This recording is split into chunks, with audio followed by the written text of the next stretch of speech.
Casa da Musica, designed by the Office of Metropolitan Architecture, aka OMA. It's in Porto, Portugal, right next to this big roundabout, and you can see it's quite different from its context. Some people are calling it the concrete diamond because it's got that, diamond cutting effect. The building has multiple floors with different types of program in them, but the largest program element is the main concert hall, and then second biggest is probably the secondary concert hall down here. On the building section, you see the main hall, the second hall, and the back of house functions, and the rest of the building effectively shrink wraps around that. There's the cross section. Again, that's the main hall right there. Some interior shots, you see the concert hall is very straightforward because that's probably what the acoustical consultant recommended. But down here, you see those peripheral areas of the building have varying ceiling heights and all kinds of crazy geometry.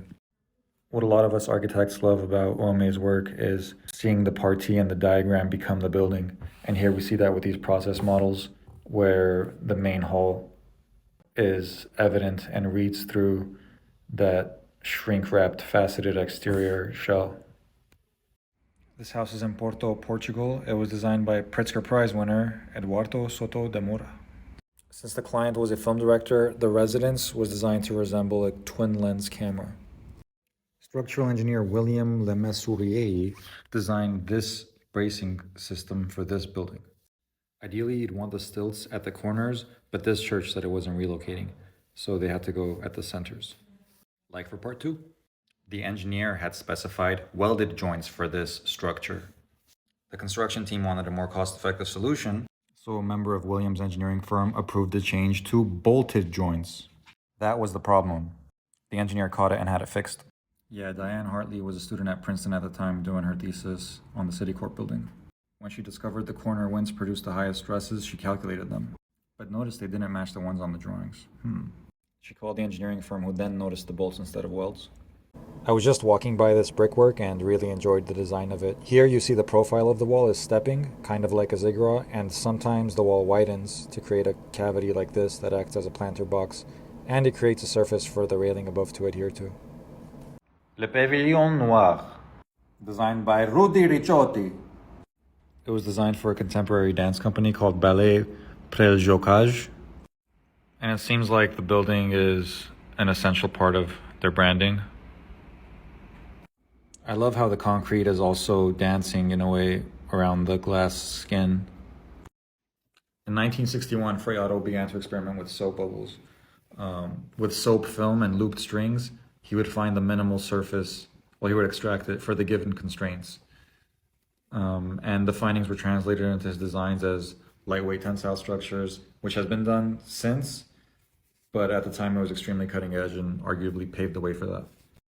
When I wrote he used soap bubbles for his building designs, that was a little bit of a stretch. As you see, his work is a lot more pavilion-like than building-like.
What do these 5 projects have in common?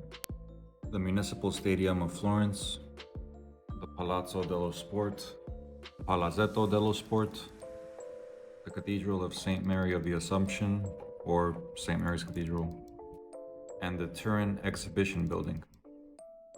They were all extremely elegant, to me at least. It's like the articulation and the warping and the forming of the concrete takes on an almost ornamental quality. And their elegant appearances are inseparable from their sound structural logics. For example, the waffle slabs stiffen the structure, the flying buttresses support the building, and they're just overflowing with a sense of correctness. Also, I think they all utilize reinforced concrete, and they were all designed by my all-time favorite structural engineer, Pierre Luigi Nervi. Cedric Price's Fun Palace was never built, but it provided some genetic material for projects that were, including the Pompidou Center in Paris. Even the legendary Renzo Piano and the late great Richard Rogers had their sources of inspiration, and they were reportedly looking at a bunch of Cedric Price and Archigram at the time. So the strategy was to push the structure, the plumbing, the mechanical systems, the electrical systems to the exterior to free up the interior to be flexible. So it's color-coded. Blue is for the mechanical system, the heating, ventilation, air conditioning. Green that you see over there is for water flows. Yellow, which I don't think we see, is for... Wait, what was yellow? Yellow is for electricity. And red is for pedestrian flows through elevators and escalators. He said, you can't draw it, you can't bid it, you can't fabricate it. It'll break, it'll fall down, it'll leak, and they'll sue you. You know? And guess what happened? Everyone else. I just drew my niece with her black crayon. I think it came out pretty cool.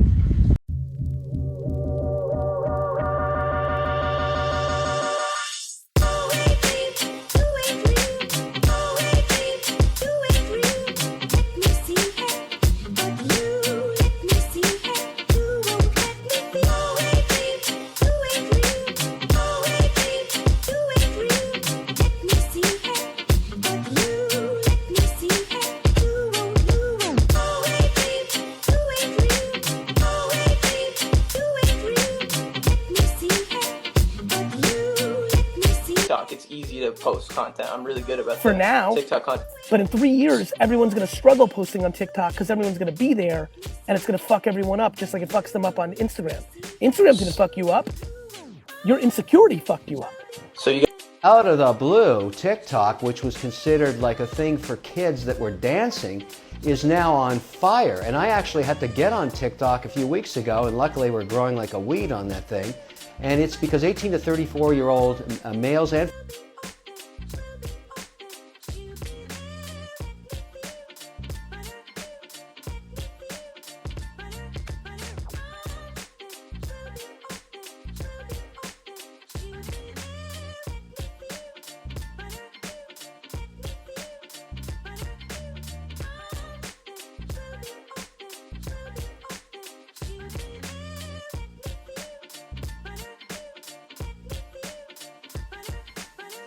Welcome to Name That Building, Episode 7. With this series, I've been jumping through a bunch of different time periods. This should be an easy one, older one. Name That Building, Episode 8. So this architect's done 2 buildings that are very similar, but I think you can tell which one this is. Hint, it's a concert hall. Episode 9, baby. I've always been a huge fan of the building I chose for this one. Super strong silhouette, unmistakable forms, elegant.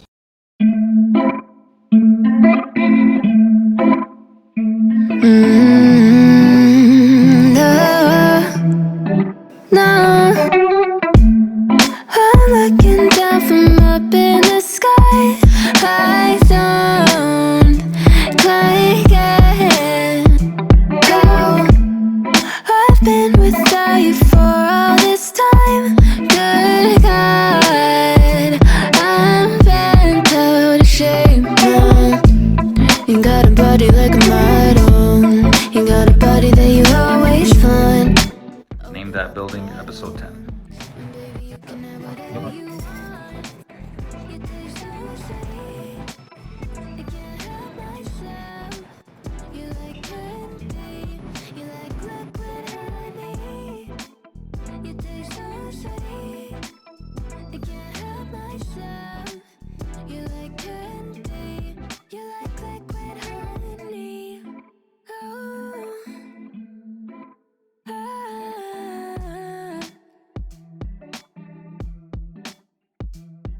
About to erase this whiteboard and do 2 more episodes. Ya know what I mean?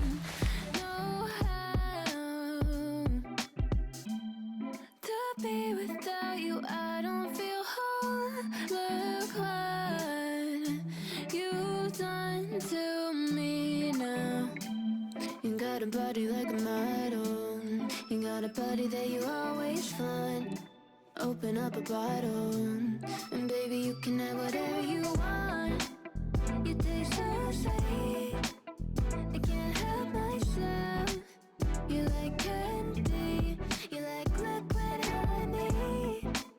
You taste so sweet, I can't Before, help myself. after. Candy, you like liquid honey. You like liquid honey. You like liquid honey. No, you like liquid honey. You like liquid. I'm sketching one of Freyado's lightweight tensile structures. This is the Dance Pavilion in Cologne, Germany from 1957.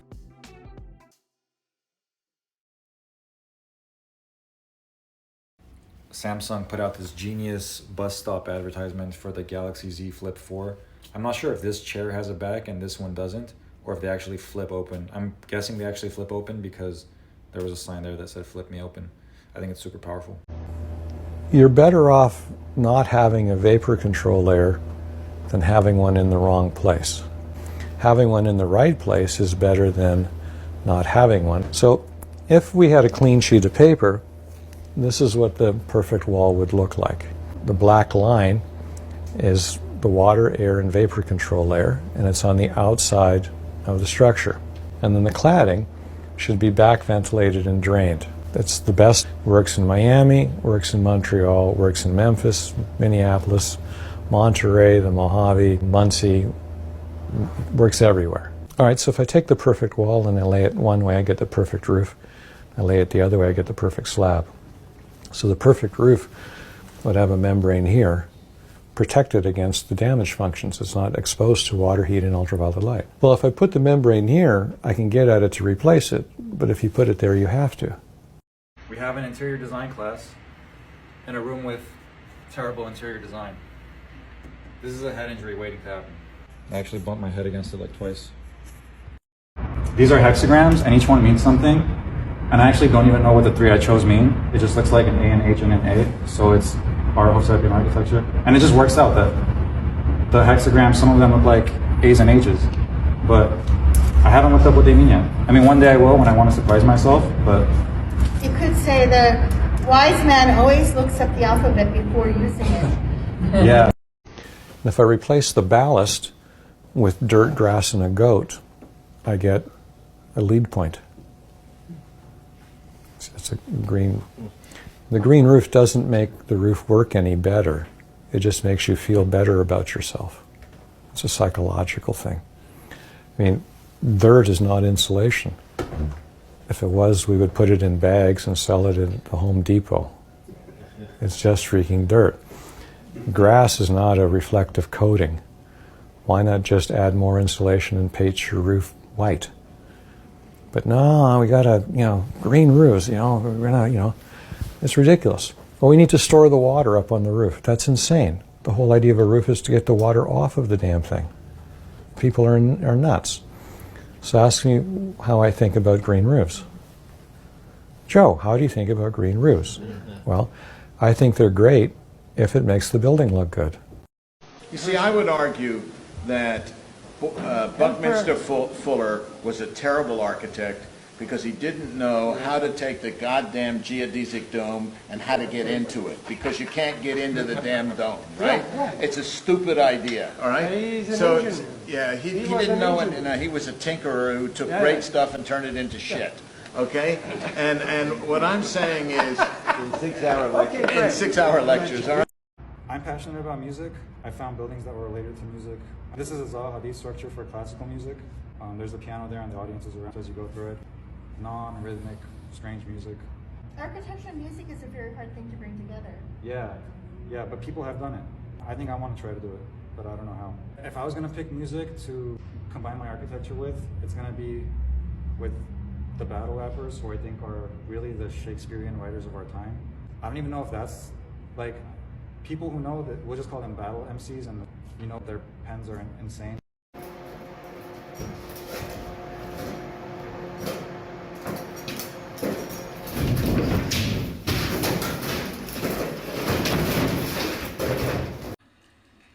I was severely depressed, if you hadn't noticed, and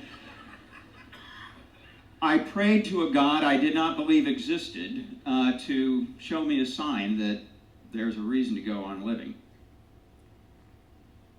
And within 24 hours, I was invited to a party where I was given LSD for the first time. And I closed my eyes, and I was in a pearlescent spiralic tunnel. I was in the dark and going toward the light. The light was God. Every conflict and polarity was resolved in this spiritual rebirth canal, and I could see that gray brought the opposites together. And so I decided that would be my mission as an artist, to bring the opposites together, and I changed my name to Gray. Specific here, I'd like to talk about modern painting. Some people say that they look like scrambled eggs. Some people say that serious modern music sounds like a bad night in a boiler factory. I would like to know your opinion of modern painting. I've heard all those reactions, and don't you think we all see as we are? And our reactions will be that reaction which is most characteristic of us ourselves. And every time we express a reaction of the sort, we give ourselves away. Somebody said the museum out here on Fifth Avenue looked like a washing machine. This one that you're building? That's one of my buildings. Well, I've heard a lot of that type of reaction, and I've always discounted it as worthless, and I think it is. What do you think of Salvador Dali? A local organization was planning to develop a community center, and they hired me for some preliminary research and to create some images for them to get funding with. Architecture, for me, begins by thinking spatially and organizationally. There's sometimes a stigma attached with being considered a formalist, like people assume you're only into aesthetics. But a form is needed to house the cavity where the functional activities take place. So anyway, for this house that's on a hill, I was developing two schemes. This one's got stacked volumes. The first one kind of had scattered volumes that were being bridged. If you look at the top, you'll get a more overall picture. I had drawn a version of floor plans before doing this 3D modeling. So I go back and forth, plans, 3D model, go back, refine the plan, go back, refine the 3D model. And even though I could do that simultaneously in software like Revit, I choose to use Rhino because there's way more freedom in 3D modeling. Like, I think I could even model a Dragon Ball Z character in Rhino if I really wanted to. Maybe I'll try that sometime. So we're making a convenience store, right? So what's the first thing we need? Parking spaces, plus a handicap space. That's a little bit bigger, the one on the right. What's the next thing we need? A convenience store. And it's got to have a parapet, which is basically a protective wall along the edge of the roof. Why not use that parapet for some signage? By the way, I'm not making this stuff up. I've got a photograph of a 7-Eleven next to me, and I'm 3D modeling based on that. By the way, you guys want some fun facts about 7-Eleven? Let's go through its history. Why not? In 1927, there's an ice house, or a building used to store ice. An employee of Southland Ice Company named John Jefferson Green started selling ice. Then he started selling eggs, milk. Then he started selling bread. This dude eventually bought the Southland Ice Company, turned it into Southland Corporation, serving the Dallas area. In 1931, during the Great Depression, the company considered bankruptcy, but it continued its operations as a Dallas banker helped revive the company's finances. And in 1946, the name was changed to 7-Eleven to reflect the store's hours of operation, 7 a.m. to 11 p.m. Anyway, back to this model. So, did I do the glass? Oh, I did do the glazing. So next thing we need is glazing and entry, and then we need mullions, which I'm going to model next. But what we really need is an interior with aisles and a register. But maybe an interior designer should do that. So I'm just going to worry about the shell of this thing. By the way, there's another grocery store called Speedway, and in 2020, 7-Eleven announced that it would buy Speedway for $21 billion. What happened with that? Did 7-Eleven end up buying Speedway? I don't know. Let me know in the comments. This project is an accessory dwelling unit. ADUs are pretty hot in California right now. So this first scheme I had developed had the unit kind of looking like a continuation of the main house. As you can see, it's like one long continuous bar with a little bit of a gap. Ignore those offshoots, those iterations off to the side. But the scheme changed quite a bit and became its own object with its own identity, with more space between the two and more square footage. In this version, it's maxed out at 1,200 square feet. So I redid the thing a few times, but the energy is never lost. You move forward having gained knowledge. This is an image I made to display my 8 most recent projects, and I wanted to have a restraint in color, to have the forms emphasize themselves, because I do think they're quite sophisticated, and I enjoy them, and I hope you do as well. This wall becomes the railing, and it opens up here where the view of the water is. This house wasn't here when I was designing it. And it raises up here as we go towards the southwest to block the harsh summer sun. And it's the kitchen in here. And on the exterior, I think this diagonal creates an interesting effect. An architectural project begins with a site. So one of the first things I do is sketch out the lot with its dimensions and write out the setbacks, or the minimum distance that's needed between the property line and the structure. Then I'll start to define the inner spaces in the rooms and the human circulation or movement throughout the space. And only after all of this begin to flesh out the aesthetic issues. Of course you can. This is an accessory dwelling unit I designed. This model is at 1/4 of an inch equals a foot. It's being made by hand out of corrugated cardboard and spray painted. This is a 3D printed version of that same project at 1/16 of an inch equals a foot. And down here, I made this by hand. It is showing the inner workings. I made it out of chipboard and spray painted it. Brown is the garage, beige is living, dining, kitchen, light gray is bedrooms, dark gray is hallways and restrooms. And that's a color coding strategy I carry over to other residential projects I'm doing also. So I show the project color coded like that, and then the massing model at the same scale, and then blow up to a handmade version at 1/4 inch equals a foot. This one is made out of basswood and chipboard and some corrugated cardboard for the ground. But this is mostly basswood, and I think that was walnut or cherry wood or something. And here is a house on a hill, again 3D printed massing model. And then here we see bedroom, living, dining, kitchen, restroom, garage, and circulation in red. And then here for this tower, this is at 1/1000, because it's a much bigger project. And there we've got some drawings and renderings of it. And then here is the massing model. This is another accessory dwelling unit inspired by the Golden Palace of Japan.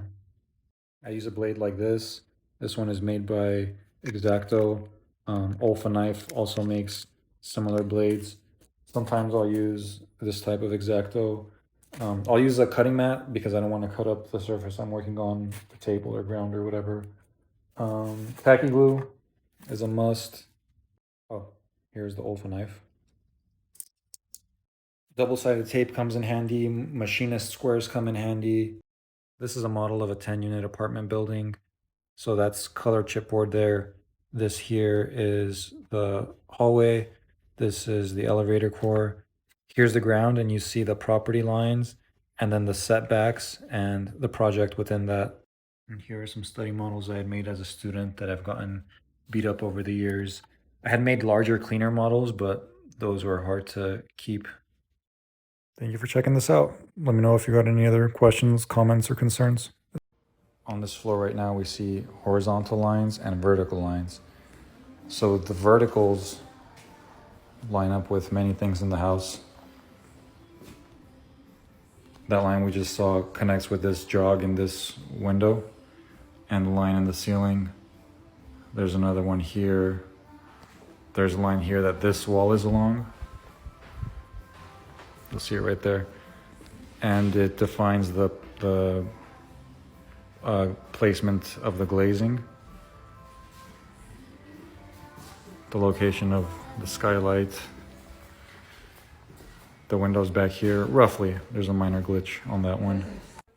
The stairs align with one of the segments.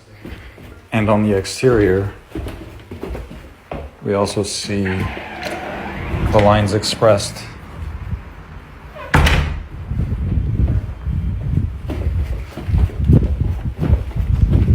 This right here is copper. It was really bright and shiny when we first put it up. It's on its way to developing the patina layer. But on the exterior, you'll notice the segments broken up. Same segments that we saw inside on the third floor up there. These are 3D prints I ordered from Sculptio. They came out super clean. I'm not sponsored by them. I paid for these, but I wanted to show them. And this project, which is an accessory dwelling unit. So these are sketches that correlate to the 3D model, as you can see, I think. Or wait, oh no, this is the other way. It'll be easier to...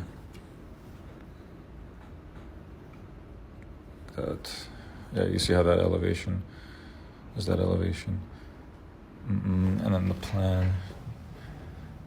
Well, there you see the roof. And here I might add a model which is built by hand here of the internal workings of this thing, color-coded. I don't know if you guys have seen some of my other models, but that's how I usually do it. Thanks for checking this out. Peace. What I sketched out here is an idea for a city that's floating over the sea. I was looking at metabolist architecture at the time, which led to the idea of modules that can be prefabricated in large numbers and combined. At first, this interior was mostly white like this, with the exception of the fireplace. We ended up bringing a painter to add this texture and color to this wall. And we ended up painting this wall a light gray. And I think it really improved the aesthetic and made it a lot less hygienic and muted. And back here, there's this backsplash that a lot of people are big fans of. It's from Porcelanosa. There's the balcony. You may know that before you build something, you need a building permit, but you also need one before you get rid of a building. And today we're going to create some drawings to obtain a demolition permit. I'm going to label what's to be demolished as an 800 square foot storage structure. I think it was built smaller than that, but the surveyor didn't mention it, and I'm not going to bring up potential discrepancies at this point. We need to add the Los Angeles Department of Building and Safety's demolition notes to the plans. That's a 6-page PDF, and InDesign only lets you put one PDF page at a time unless you go to, like I'm doing, Window, then go to Utilities, then go to Scripts, expand application, go to Samples, go to JavaScript, and then select Place Multi-Page PDF. Then I made the cover sheet with the legal description of the property. And finally, I'm making the 8.5 by 11 plot plan that's required for, I think, all projects going through LADBS. Its plot plan doesn't have to be to scale with the plan check number. Design inspiration can come from anywhere for me, and this isn't purely an aesthetic exercise. The materials on here are to withstand the coastal climate, even the copper that matches Vegeta's armor. And the primary functions are lifted above in case of any future floods because architecture is a form of armor or a protective shell.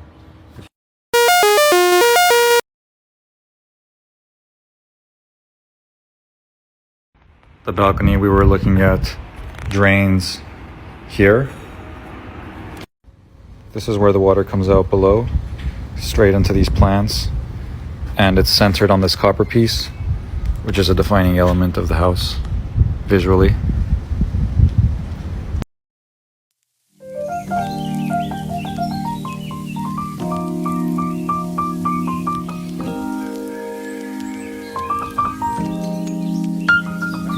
artifacts I had made probably in 2010 as a student.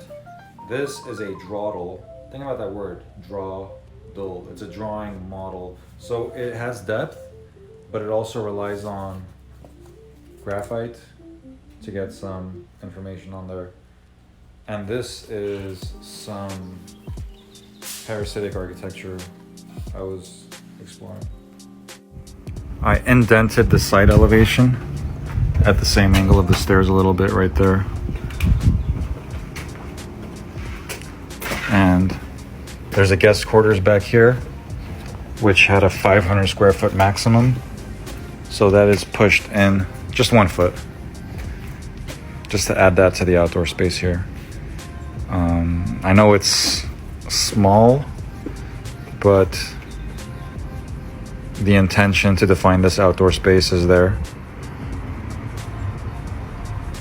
And that's the rear elevation. You see the front elevation in a couple of my previous posts.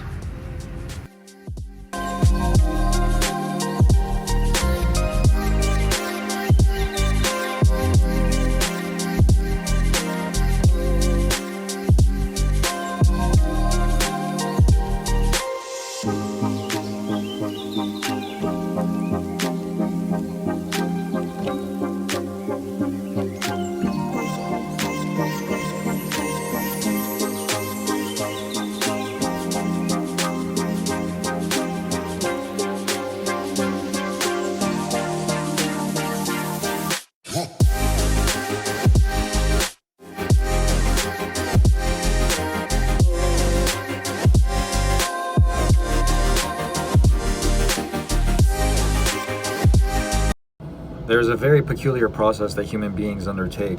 It starts with a property owner or a client who brings on an architect or a designer like me, who draws a bunch of lines like these, who brings on an engineer who does a bunch of calcs, and then we create a bunch of documents and submit them to an authority having jurisdiction. Documents get approved after going back and forth. Documents get passed off to a general contractor who gets the thing built. And this is like a crazy assembly line that we do. It's a crazy thing. We create environments with electricity on tap and plumbing and heating and ventilation and air conditioning that are super comfortable, that are super catered to the human being. But the kicker is, I discovered way too recently how beneficial it is to everyone, including everyone in this assembly line, to occupy spaces with soil and plants and rocks that haven't had this process happen there, that are still in the natural state, that haven't been touched by humans that much. Let's see if it has this.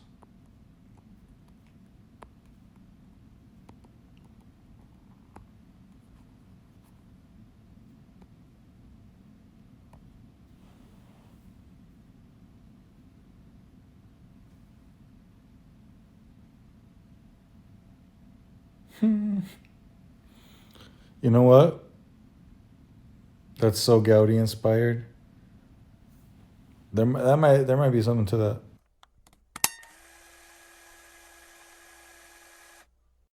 Good question. To talk about spatial relationships, first we need to talk about the design of the void.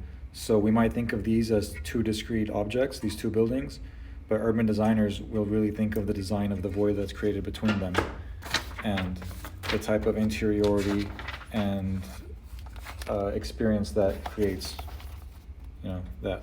So the next step after that is to think of the building itself as a shell that creates a number of voids within it that are inhabited, because the physical structure is not what's inhabited. The void created by it is what's inhabited.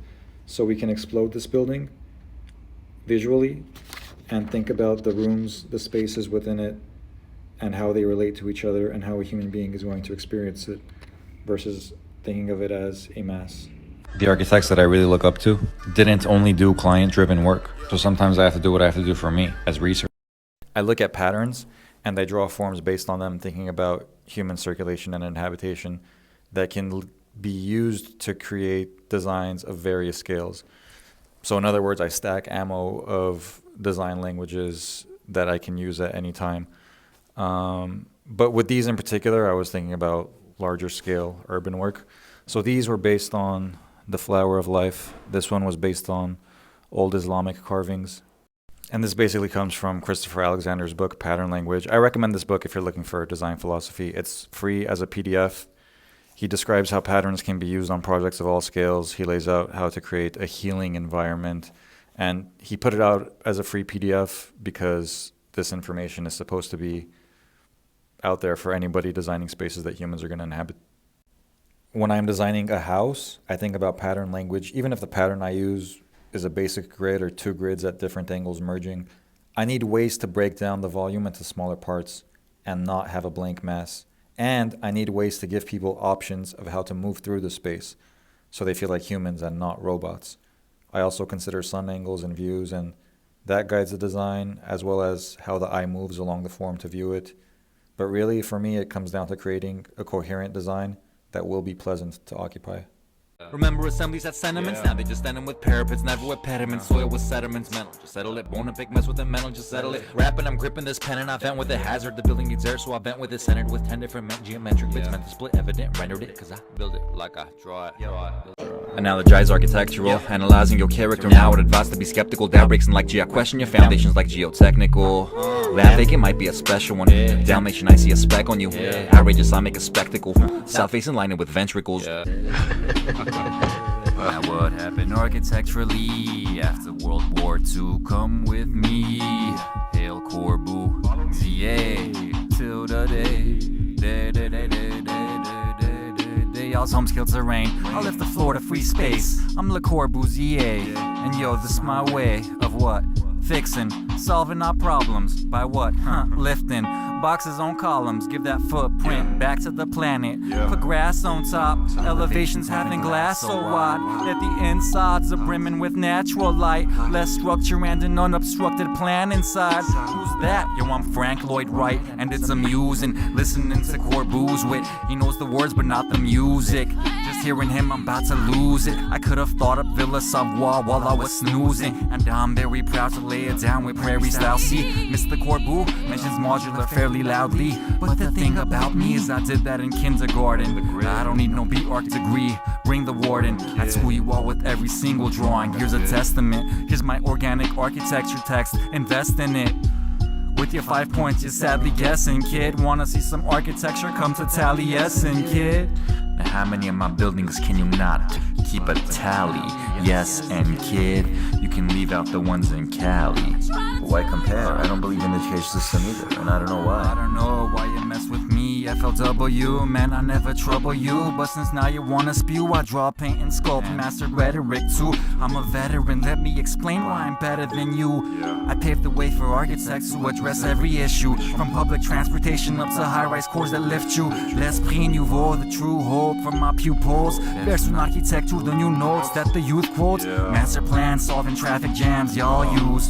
Villa, radius, lighting issues solved too. Your aesthetic moves are worthless, my architecture's got purpose. Look how much better off the earth is. I restored the pedestrian surface. Sure you did, I'll serve you with forms you gon' worship. My work is progressing as the earth spins almost perfect. I studied Beethoven's music and nature, you're clueless. Louis Sullivan was my mentor, and he basically knew that I'd be the greatest to do it. Sometimes I hardly bother and build some masterpieces still. The Hollyhock, the falling water, the Guggenheim and NY, with natural progression of space through steps I envisioned. I held it down, you should have witnessed and felt it now. The Ennis house, concrete carefully mixed in every round. A play on the Peristyle Hall, built for my textile blog, working around the clock.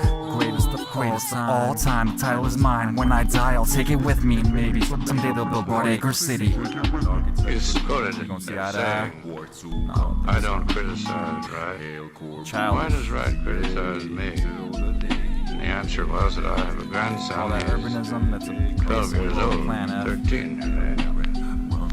And I criticize him. He doesn't criticize me. That's one of the privileges of being a grandfather. Yes. So I'm not surprised that the architect, the Corbu, doesn't criticize me. It'd be a little unfair. However, he's welcome. They all are. Can you rap on this? Yeah, I can rap on this. The man who draws plans on TikTok. Watch. Man, I'm quick to drop bars when I can because that's my shit.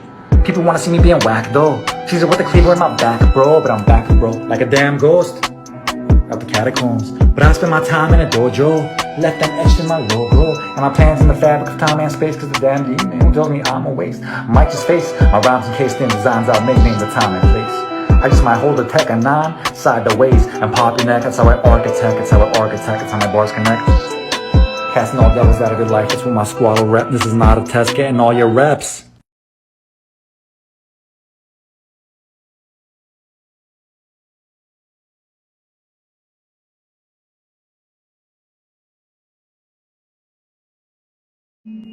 I try to gracefully draw on the knowledge my agency's got for the different types of bonding from masonry walls. I've got 52 bars, running bond, like a run-on sentence, the pattern's running on. Horizontally, the wall is looking long. Due to lack of variation, now is something wrong? It's probably not structural, it's usually used as a veneer wall. Look here, y'all, the stretchers overlap. Yeah, I wouldn't steer y'all wrong. Nah, running bond, running beyond, we've got the common bond.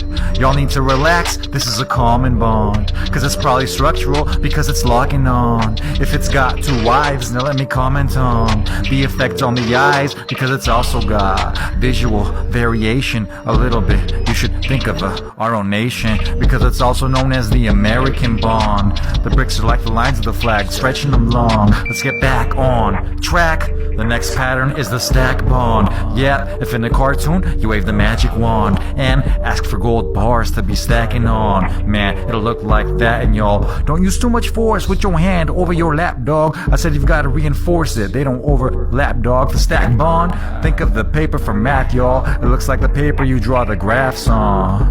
Now I'll be embarrassed if I get this wrong. I think what this one is the Flemish bond. Yep, yes, wave the alternating headers wand, because every other brick is stretching long. I have a thing for cool patterns, let's get our fetish on. There's also a Flemish cross bond we've got, y'all, and a Flemish diagonal bond. But next type now, because we have to move on. The garden wall bond, I was starting y'all off with the running bond, but in this pocket I'm all one stretcher, and the 3 headers y'all saw. One more masonry bond left in my jaw. Before we get there, for the garden wall bond, the header is centered, we are guarding that bond. Alright, hurry up, oh sorry that's long, but the next one is the very last bond, the English bond. Now sing along if you think you've got what it takes, and the proper flow to bring it on, whether you've got an American or British accent. Peep this, y'all, this is how I connect the scheme I'm on. It depends on in which region you're speaking spawned.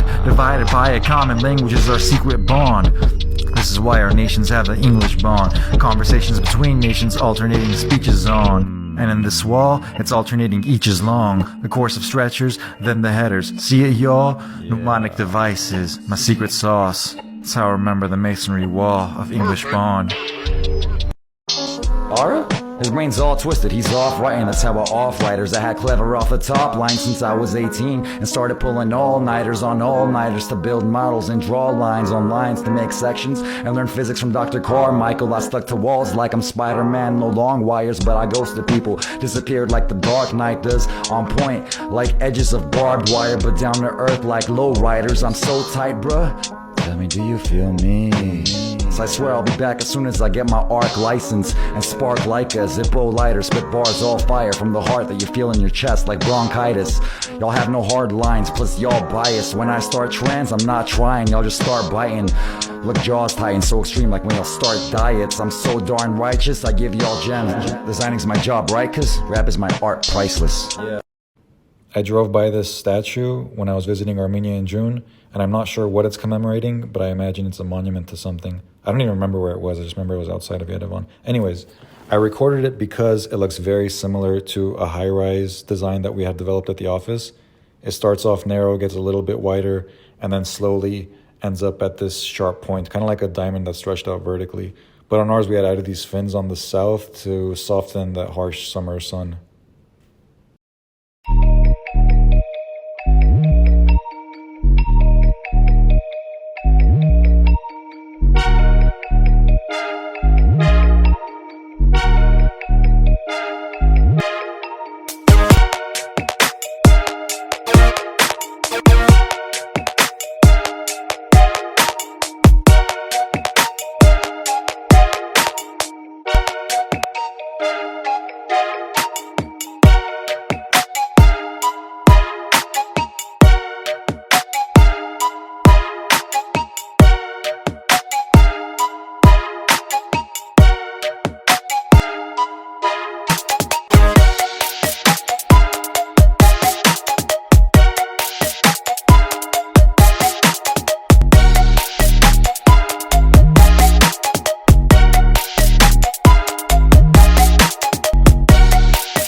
This bench in Barcelona undulates to allow people to sit facing each other or facing away without having to bend their bodies.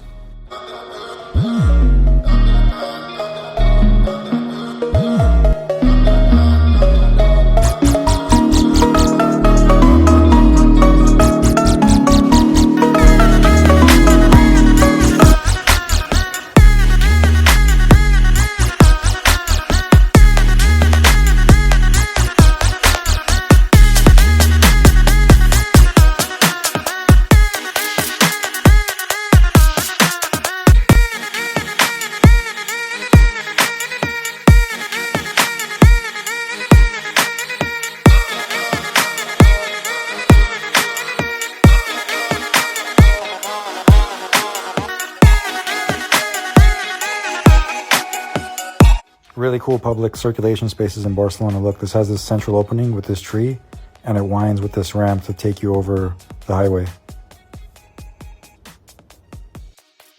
More cool urban design in Barcelona. Check this out. It's a seating element. I think it's a bus and or taxi stop, and it's got these lighting fixtures attached to it that light up the space at nighttime. Another cool seating element in Barcelona that really adds to the urban design and the experience. And here you see someone sitting in it, using it in the distance. You see it's a planter box above. I also really dig these hexagon tiles too. Pretty dope. La Sagrada Familia. Gaudí spent 43 years of his life working on this thing. One of his form-finding tools was the inverted string model. The weight pulling the rope created this catenary curve that he turned upside down, creating forms that are elegant and suitable to stand against gravity. He also built plaster models at various scales, and I hear he preferred them to drawing, but of course he did both. And this is what the Sagrada Familia looks like today. I shot this footage just a few hours ago, and you see certain parts are darker than others, and that's because they're older. The stone darkened over time. So this is the birth of Christ depicted on the east elevation of the structure, and this is the death depicted on the west elevation. And Gaudí was a man of faith, unlike Oscar Niemeyer from Brazil, who also designed a number of super interesting churches. But Niemeyer was an atheist, and Gaudí made a point of keeping the highest point of La Sagrada Familia just half a meter shorter than the highest surrounding mountain, representing that human creation will not surpass the creation of God.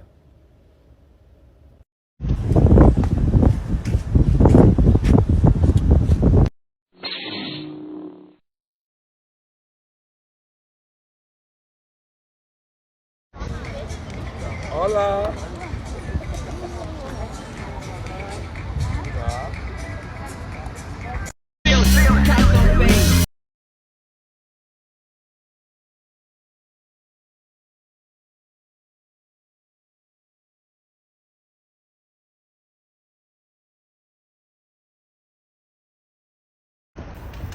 What's this? It's an art project. Okay, I like it. Picasso. This is the central courtyard that the Picasso Museum exhibition spaces surround. The structure you see dates back to the 13th to 15th centuries, and it exemplifies the Catalan civic Gothic style. You will see the Beatz and these columns. The same columns that you will find in Parkway. But this was the experiment. This is the first time. Because in the past, this street was a stream. It was flat with water. That's why it was needed to do something like this. Another picture from the past, like this. Are you filming? Yeah, is that okay or no? No. Oh, okay. The tiles on this thing look like subdivisions in Maya or on a mesh in Rhino or something. Jean Nouvel, Torre Glorious, and Antoni Gaudí, Sagrada Familia. In one shot. I had posted a daytime version of this. I'm going to do a night one. Torre Glorias, Jean Nouvel, Sagrada Familia, Antoni Gaudí. 2 different eras. Here at BCN Airport, And I'm really enjoying seeing the steel structure, the glazing, the skin, the secondary structure, all through this opening bringing light in. I've actually really enjoyed every single airport I've been in. They've all been pretty cool. This is a model of Guel Palace, and we're currently inside it, and I really appreciate the sloping and the warping and playing with the ground plane, because I think that's something that's not done in architecture enough these days. And also you'll notice the extremely ornamented.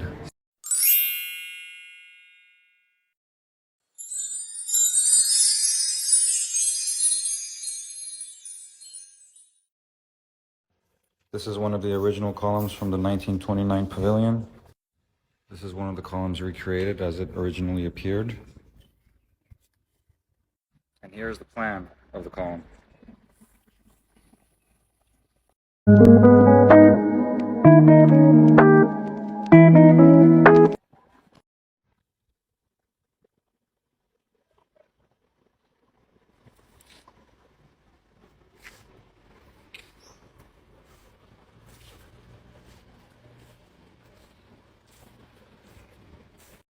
A lot of people seem to dislike this building, but I love it. It's known as Cinema Rosia. It's here in Yerevan, Armenia, where I'm visiting right now. The form represents Mount Ararat, which has a higher and lower peak, so the two halls of the cinema stand at different heights. It utilizes a waffle slab or a two-way slab, which can more easily achieve a long span cantilever like this than a one-way slab. I wish I could see it as a cinema, but it's used as a shopping mall now. This is what I saw when I walked through it. But I still appreciate a good brutalist piece when I see one. By the way, I pulled the photos off the web, but the videos are mine. I'm at Grigor Lusavuric Church in Goris, Armenia. I love that the camera's picking up this beam of light coming in.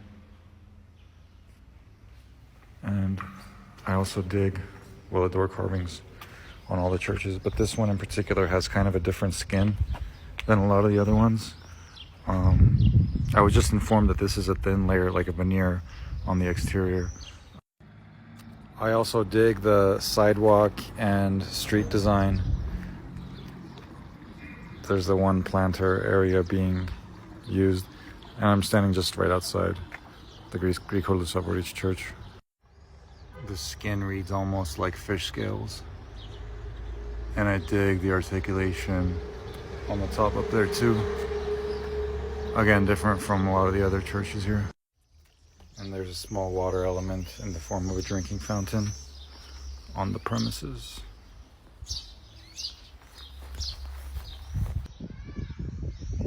The slopes at the roof are pretty cool. I also really dig the site design around the church. I thought the statue was cool, so I looked it up. It's called Dilijan Monument. It was built in 1970 to commemorate the 50th anniversary of the Soviet Union. Here in Armenia at Goshavank Monastery, which is from the 12th and 13th centuries. But some of the walls, like this Cyclopean wall, date back to the 1st century, and some of the construction is even as recent as 2020. And the different eras of construction are really evident.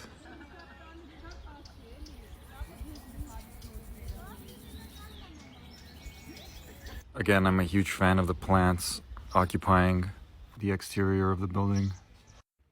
In this breezeway, we see the older hills from the pagan days, surrounded by the newer arches from the Christian period. These are some of the stone carvings that Armenia is known for, and let's take a look at the interior.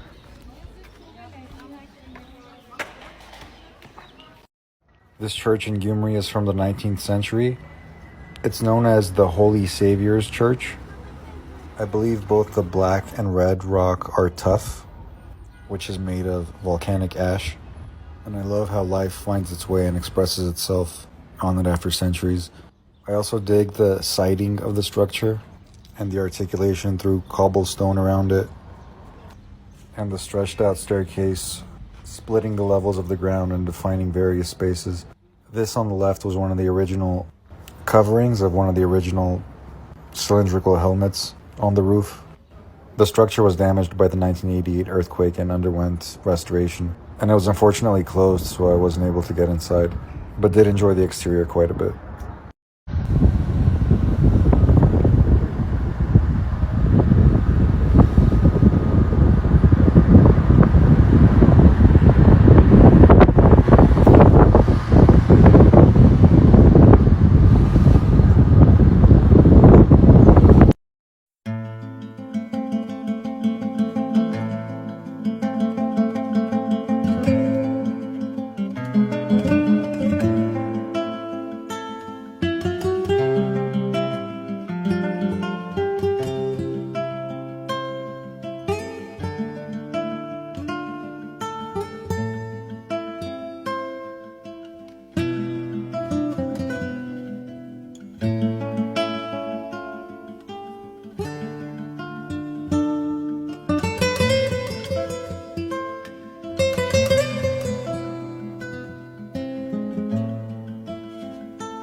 Ամուսինըտիկի խրացնում է քնում շուրումուռ է գալիս անկոնում.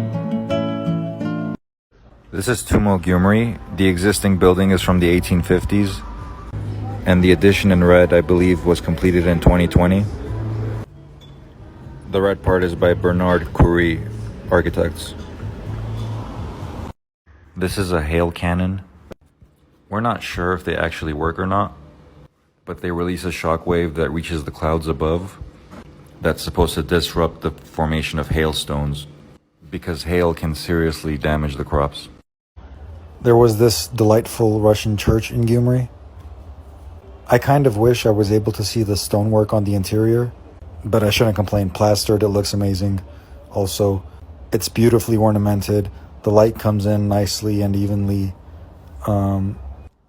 I enjoyed the diamond patterns on the glazing and the flooring pattern.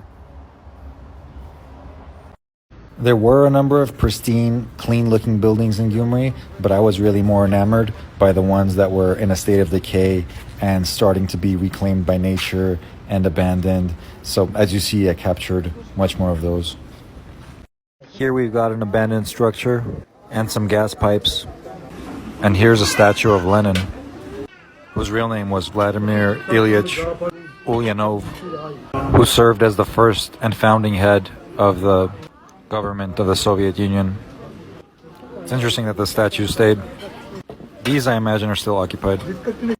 These are some abandoned Soviet-era structures that used to include a security booth, bathhouse, and office. And this is RP Lake, which is about an hour drive from Gyumri, and I believe these folks are here fishing. I was in Gyumri looking at a church, and then I turned around and saw this. It looks like a fountain that's not in service, but I really dig the public space it creates through what we know as Spanish steps and its landscaping elements. I've been checking out a number of brutalist buildings in Armenia. This is a Soviet-era piece, I believe completed in 1974. It's known as the Vartan Ajemian Drama Theater, and it's in Gyumri. This was on the way to Gyumri, and it's a moment I wanted to capture. I enjoyed the stones and the plants, and this structure with the pitched roof and its framing penetrating through its wood framing, and this pitched roof completely covered in sheet metal, juxtaposed. So I'm in a place called Gyumri in Armenia outside of Yerevan, and I'm loving the wild plants, the textures, and the scale of the architecture. This building has a little bit of quirkiness, and I think that's partly due to each floor being a little bit wider than the floor beneath it. This is known as the Iron Fountain. It used to be the centerpiece of the Polytechnic University of Gyumri. A 6.8 magnitude earthquake hit the area, and the structures surrounding this fountain were destroyed, but surprisingly this thing on one column survived. I asked around and found a couple photos that were taken between 82, when the fountain was built, and 88, when the university building in the background collapsed. I also have video of the presumably iron pipe here that's covered in rust now that supplied this water. I might upload that soon also. I just walked by this charming little building with a delightfully triangulated roof.